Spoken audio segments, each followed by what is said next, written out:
Section 2.3, we're going to continue talking about sets. It's all of chapter 2, and we're going to look at set operations today and then Cartesian products at the end. So there's a couple of set operations, 3 specifically, that come across our path in this section. The first one's called an intersection of sets. So this is the intersection of A and B. It's written as sort of an upside-down horseshoe. Or an upside-down U. It's a set of all elements common to both A and B. And then I've written the set notation for it there as well. So A intersects B is the set of all X, such that X is in A and X is in B. This word intersection as it relates to sets is exactly what we mean when we talk about the intersection of streets. Okay? So if you jot yourself down a note to the side of this as a reference point, this is like streets. So if I talk about the intersection of Kickapoo and MacArthur, you guys all know exactly what I'm talking about. It's where they cross, right? This is also the same intersection that we talk about in algebra when we talk about lines intersecting. It's where they cross. Now, where they cross in terms of sets means what they share, right? What they have in common, because that's what it means in terms of the intersection out in the street too, right? It's the part in the middle where they actually cross one another, the part they have in common. So when we're taking a look at finding an intersection, we're asking ourselves, what do they have in common? So we've got an example here. Our universal set is A through G. We've got a set X, a set Y, a set Z. Obviously, I don't need all of them, but we're going to use the same set multiple times for multiple examples through here. And it wants us to find the intersection, obviously, of 2 sets. And the sets are Y, which is this one, and Z, which is this one.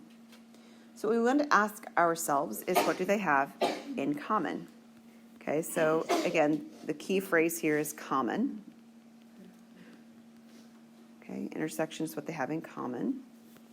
It's a terrible O, but we're going to live with it. So we're looking at set notation, right? These set notation brackets, the curly braces, like the listing method. And we're going to look at them and we're going to ask, what is common to both Y and Z? So tell me what letters they share in common. B and C. Okay, they share B and they share C. Is that good? So this is the set BC.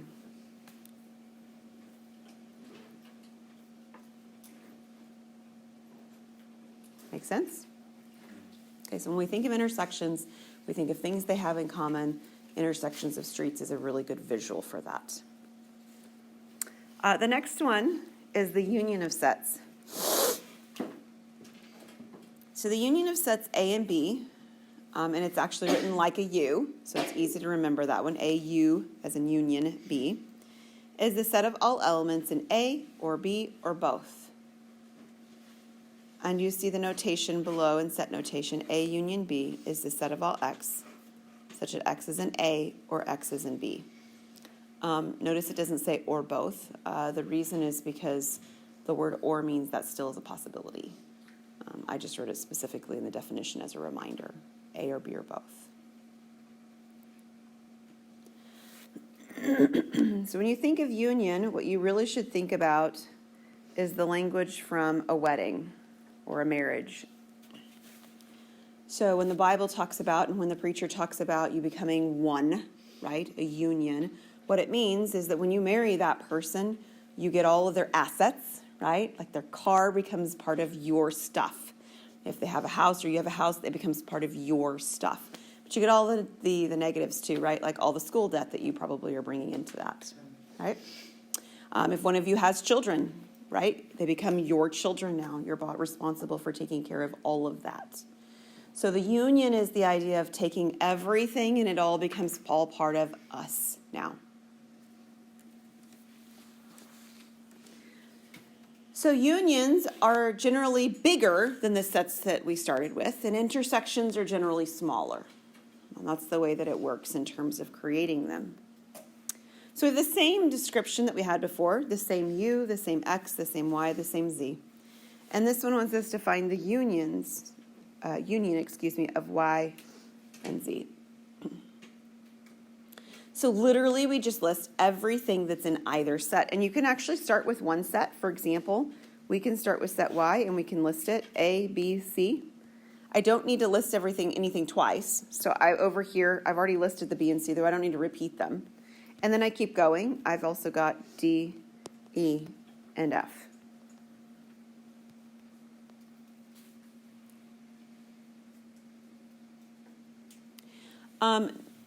Sometimes my math lab gets specific on like the orders of things. It wants it in alphabetical order, or it wants it in numerical order for dealing with numbers or whatever.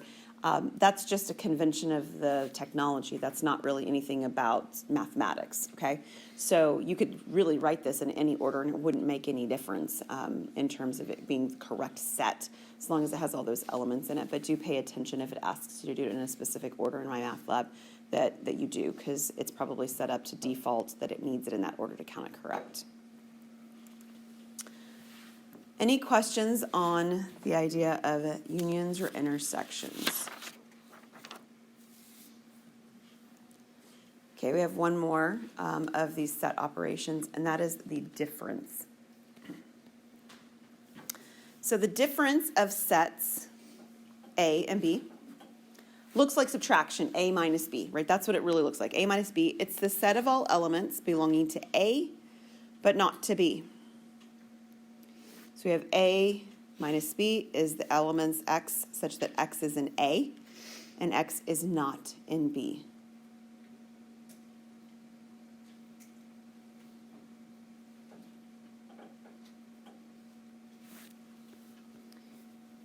So this is the removal idea.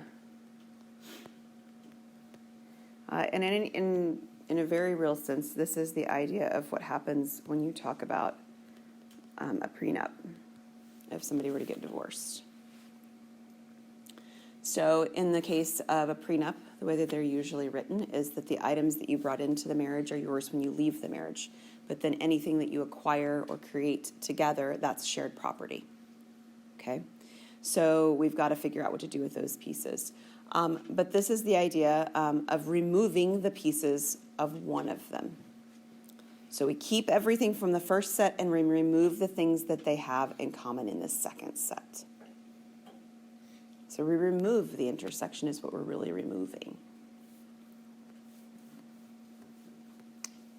Okay, so same setup as before, the same universal set U, the same X, Y, and Z, and this one wants us to find the difference of X and Y.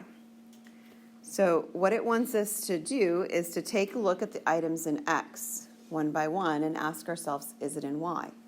If it is in Y, I won't list it. If it isn't in Y, then I will. So A, is A in Y? It is, so I don't get to list it because they're in common. C, is C in Y? It is, so I don't get to list it. E, is E in Y? Nope. And how about G? Nope. So these two items that are left over after I remove what they have in common is the difference. Okay? It's the stuff I'm guaranteed to leave the marriage with. Not that I'm leaving my marriage, please don't misunderstand me. But if you were in that case, right, it's the stuff you're guaranteed to leave with because it's the stuff that's truly yours when you brought it in. It belonged to only you at one point, kind of an idea. Okay, so these are our three different set operations. Our next definition feels a little bit out of place, but we need it for something later. So ordered pairs, you know what ordered pairs are from an algebra standpoint, and it works very much the same way from a set theory standpoint. We have the AB ordered pair inside of the parenthesis, comma in between them, all that good stuff. But instead of us worrying about X being, an X coordinate, Y being a Y coordinate, the first value, A, is simply an item in set A, and the second value, B, is an item in set B.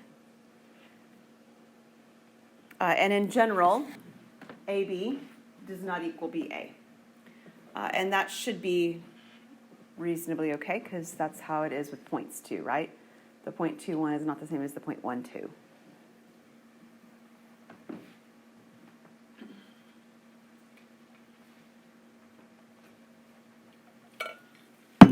idea of ordered pairs comes in Cartesian products. So we talked last time about this idea of creating like subgroups, groups of things. Cartesian products is kind of like that as well. I'm grouping an item from set A with an item from set B, okay?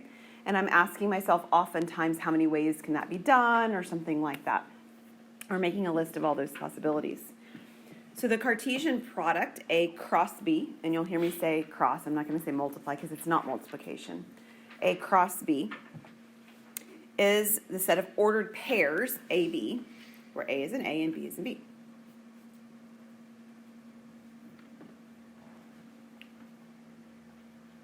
So kind of like to think of this, we had some friends growing up. There were 3 kids in my family growing up, and there were 3 kids in their family.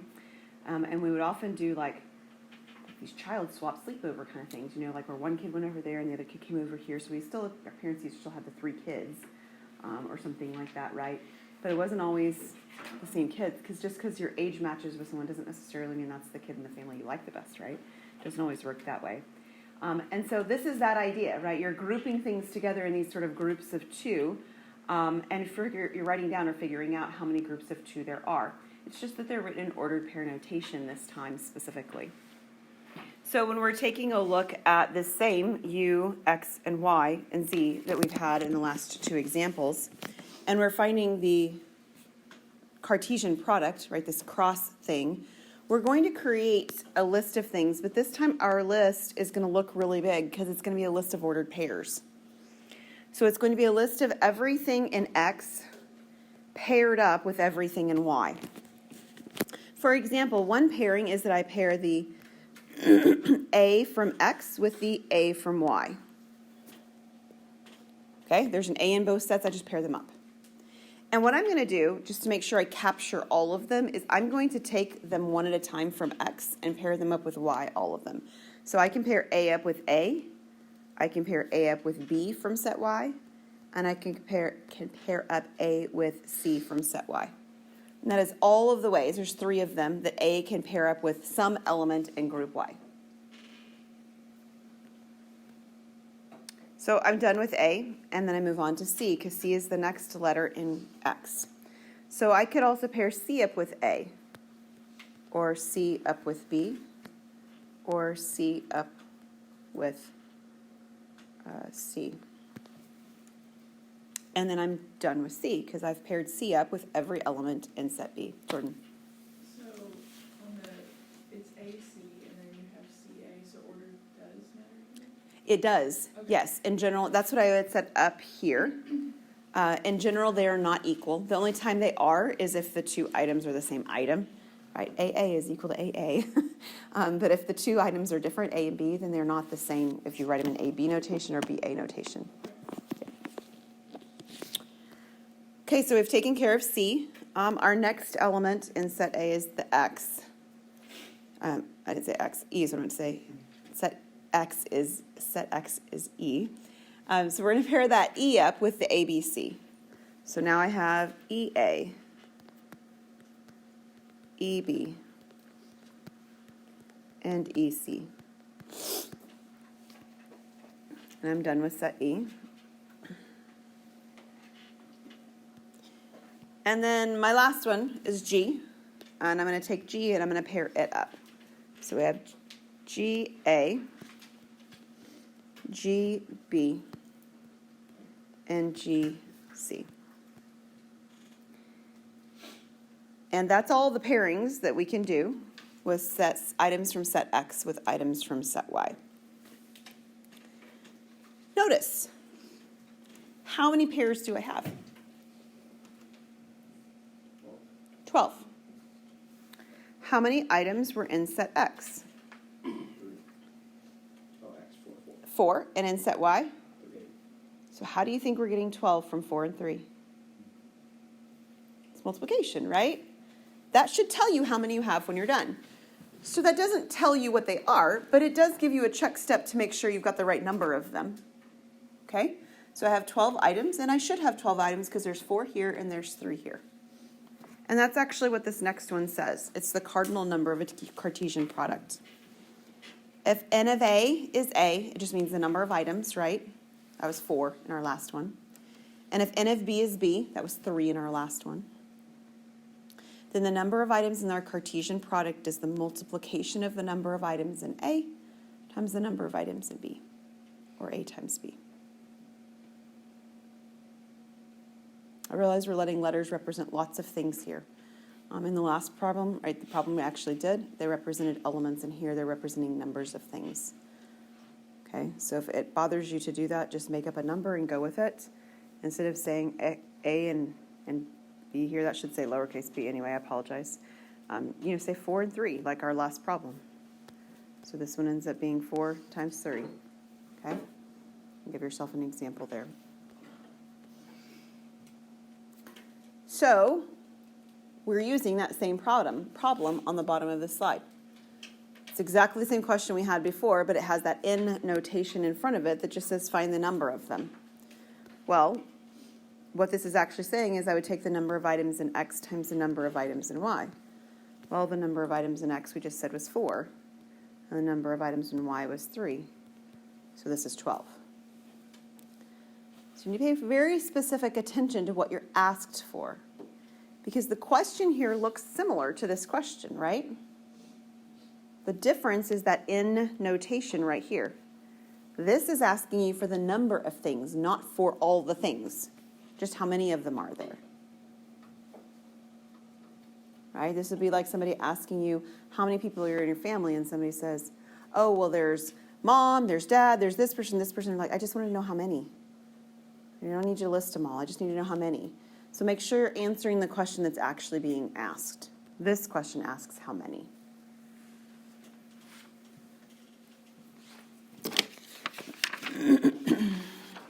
Okay. There is a box at the bottom of your page, second page, and it's all the set operations. It's all the things that we've done before, so I'm just going to let you write them in there. But the reason that I have it set up that way is because that way they're all compact in a nice place where you can see all of them at the same time. Okay?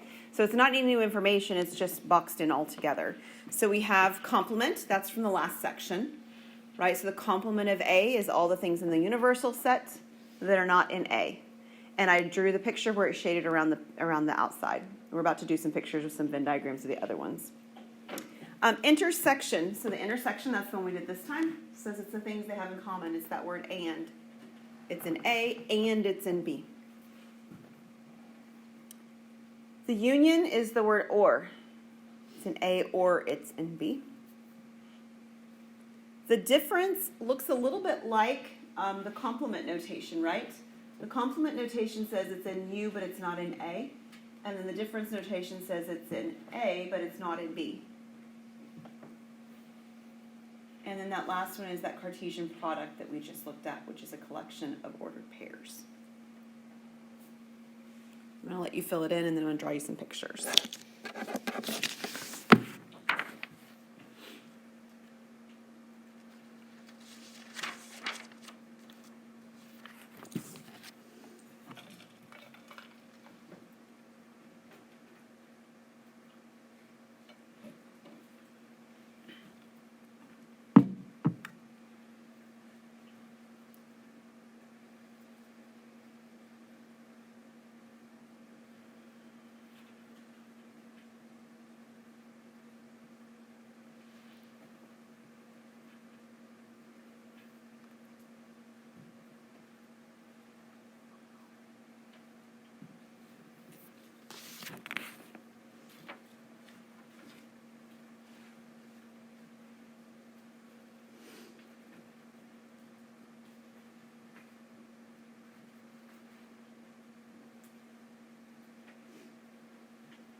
Okay, is everybody done writing this down?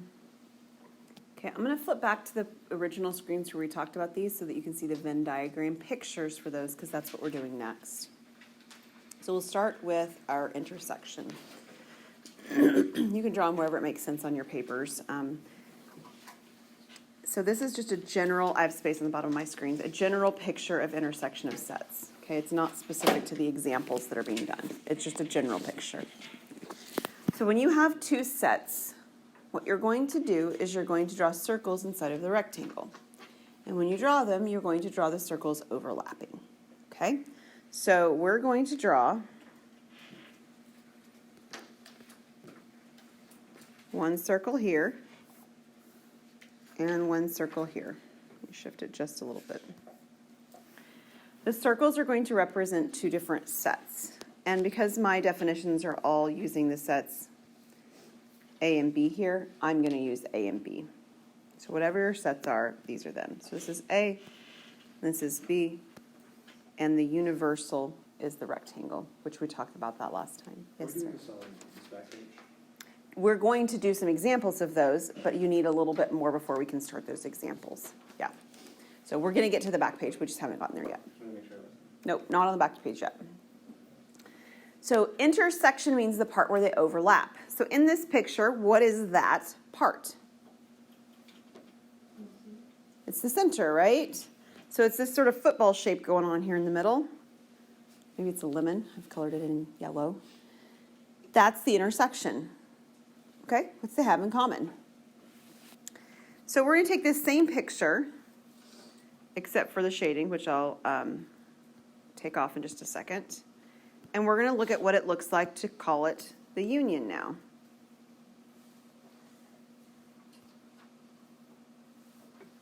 Okay, so the union's supposed to be like the whole enchilada, right? You get it all. So it's supposed to be everything in A and everything in B. So union looks like this much enlarged picture of what you had before. Okay? So you get everything in A and you get everything in B when you do the union. And the third picture, though it's not used quite as frequently, those two are the ones used the most, is the difference picture. Okay, well that's not what I wanted to do. I'll just redraw it.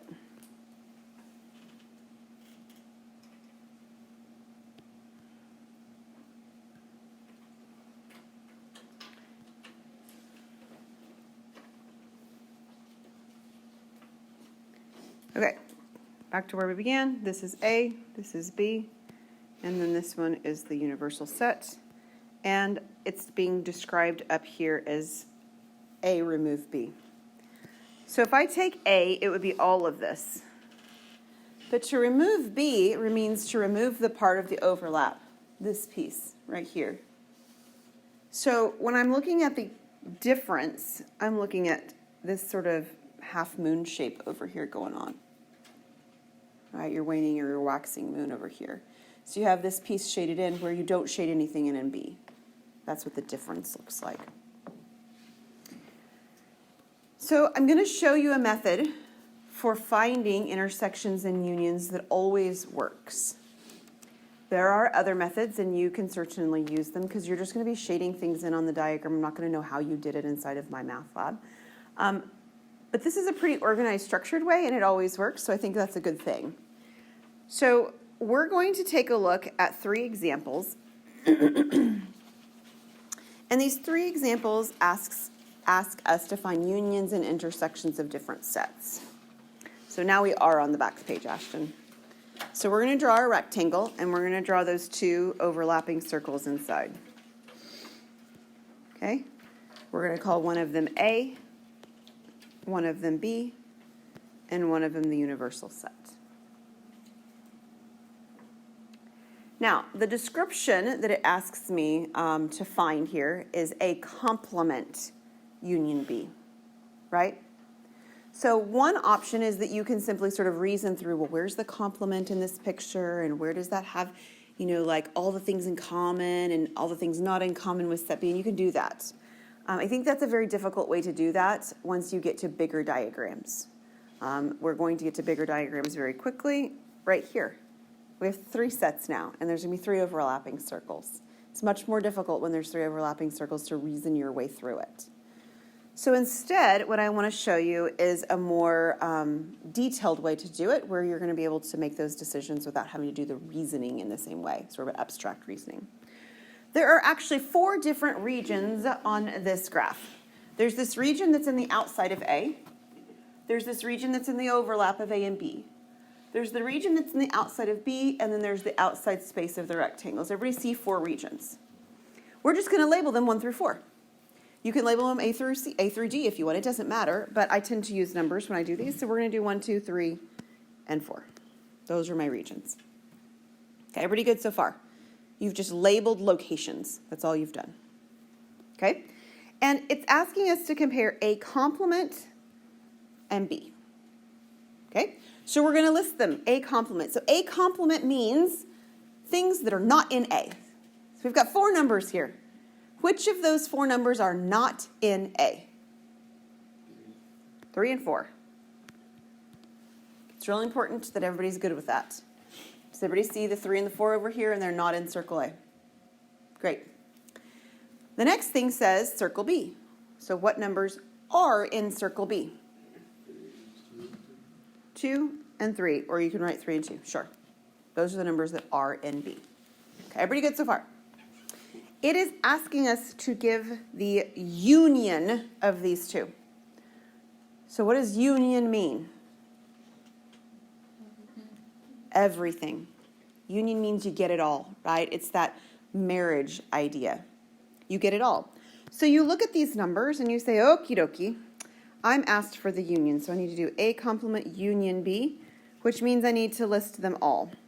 Well, I list 3 and I list 4 because that's in set A, and then I'm also going to list the 2 because that was in set B. A complement and B meant. So I have 3 things, right, that are in my union. And then what I do is I go back into the problem itself, which was the diagram, and I shade those 3 regions. And my math lab will have like the fill buttons where it looks like you're shading things when you get to these. And so you're going to shade them, and you're going to say, okay, well, that's region 3. And it's region 4, which is this outside area, right? All of this shaded in. And region 2. So if you were being asked to sort of show your work, this is the work, and this, the part with the numbers over here, and then the diagram itself is your answer.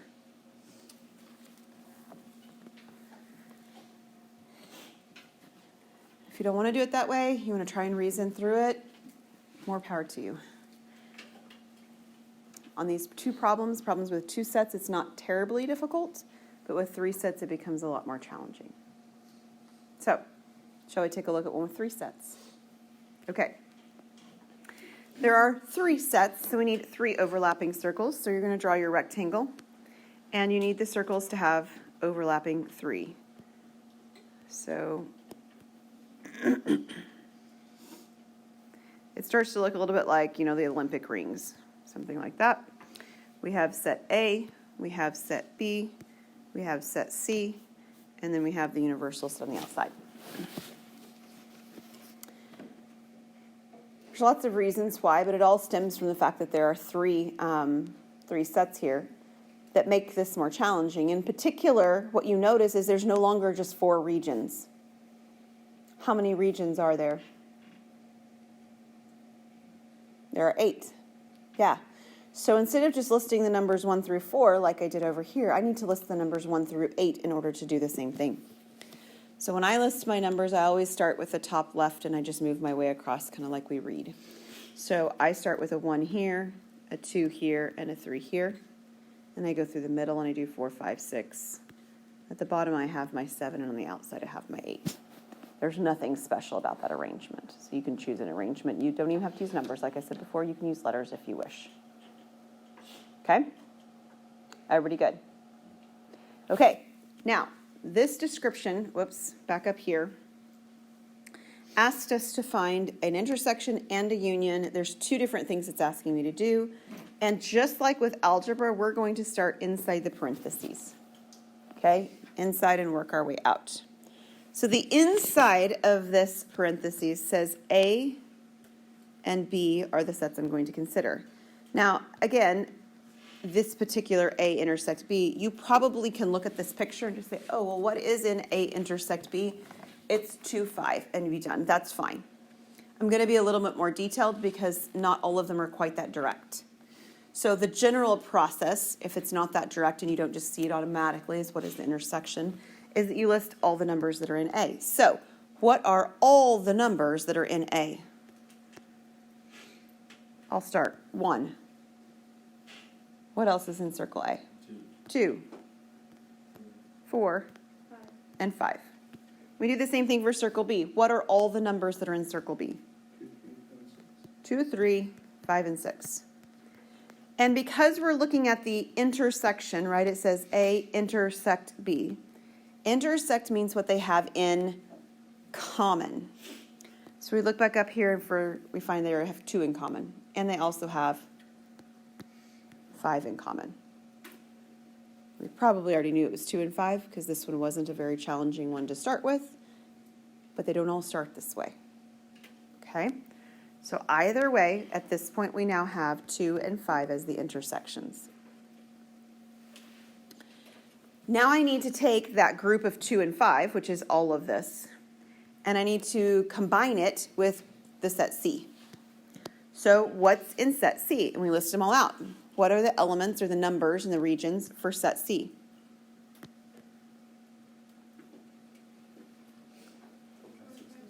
Thank you. 4, 5, 6, and 7. Okay? And then what it wants me to do is to take A intersect B and do the union with C. So what does union mean? Everything. Means we get it all.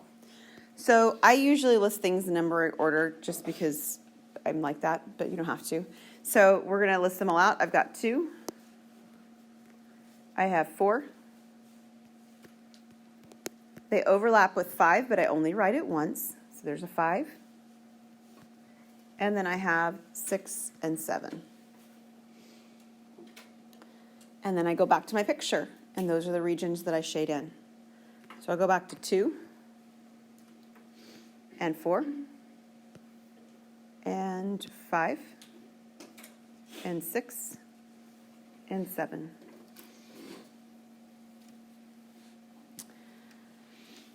So you might be looking at this and saying, okay, great, I'm shading pictures. What in the world does that have to do with mathematics?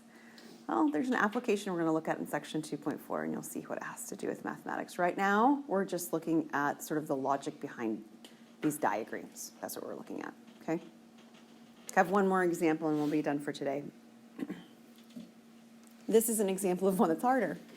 And in particular, it's harder because it's got a complement in it, really. I mean, that's what makes it harder. It's just harder to reason through when they have the complements involved.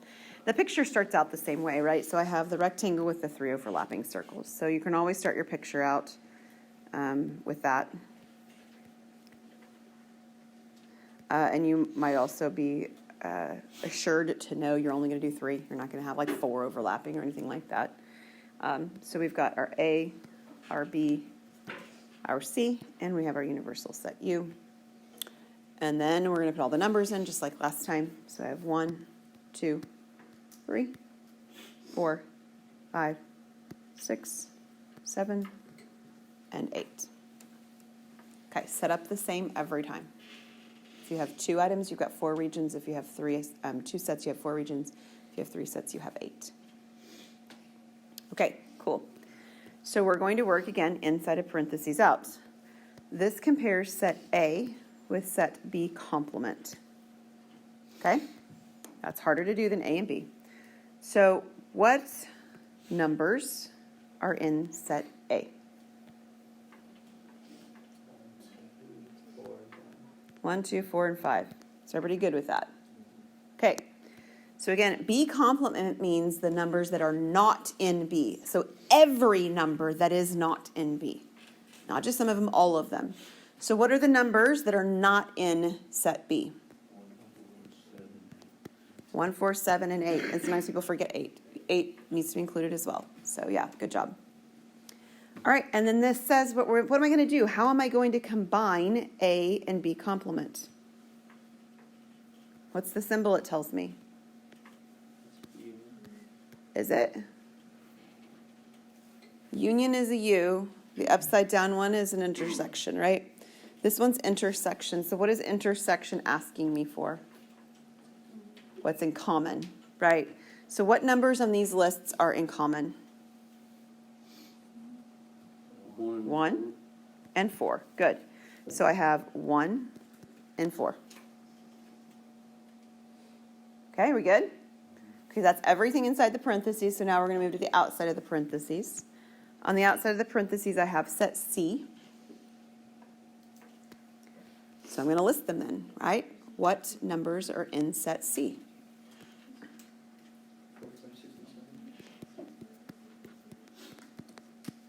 4, 5, 6, and 7. Yeah. On our notes, it has C complement. Okay. Let's fix it.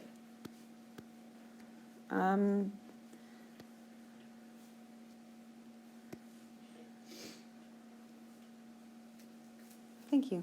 All right, we'll fix that. We'll do C complement instead. Okay. C complement. So what items, what numbers are not in set C? 1, 2, 3, 8. 1, 2, 3, and 8. Thanks, girls. All right. And how are we going to combine these? What does it say?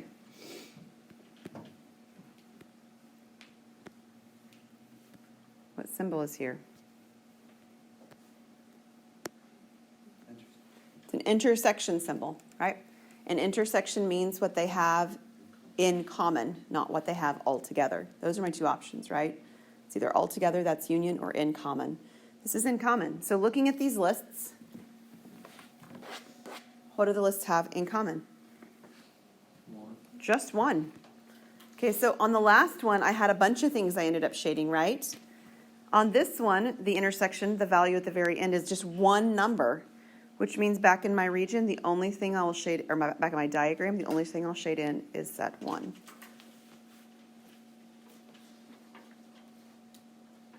Okay. Any questions on those? Do you have a problem where nothing is in common, and would you just not shade it? So it's interesting that you asked that, Isaac, because I was actually thinking about that when I was doing that example.